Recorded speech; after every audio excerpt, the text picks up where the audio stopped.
आणि आता पाहूया टॉप 9 राजकीय बातम्या।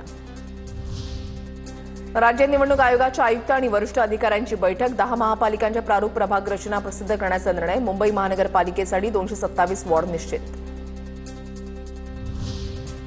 देशामध्ये निवडणुका स्पष्ट स्वच्छ वातावरणामध्ये कधीच होणार नाहीत। निवडणुका जिंकण्यासाठी कोणत्याही थराला जातात, संजय राऊतांचा आरोप। तर उपराष्ट्रपती पदाच्या निवडणुकीमध्ये आम्ही सहभागी, राऊतांकडून स्पष्ट। मनसे नेते अमित ठाकरेंनी आशिष शेलारांची भेट घेतली। गणेशोत्सव काळामध्ये शाळा महाविद्यालयामधील परीक्षा वेळापत्रकामध्ये पुढे ढकलण्याची मागणी। निवेदन दिल्यानंतर अमित ठाकरे आणि शेलारांमध्ये स्वतंत्र बैठक।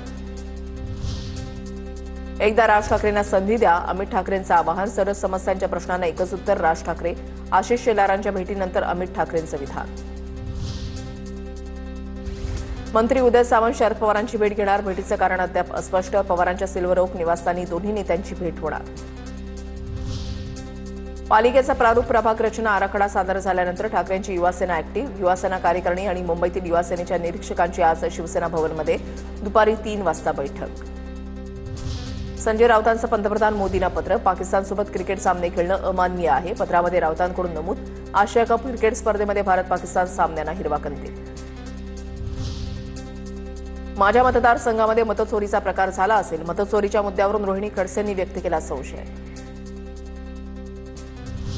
मनसे अध्यक्ष राज ठाकरे आज पुणे दौऱ्यावर। राज ठाकरेंच्या उपस्थितीमध्ये मनसे पदाधिकाऱ्यांची बैठक पार पडणार। आगामी महानगरपालिका निवडणुकीच्या पार्श्वभूमीवर राज ठाकरे मार्गदर्शन करणार।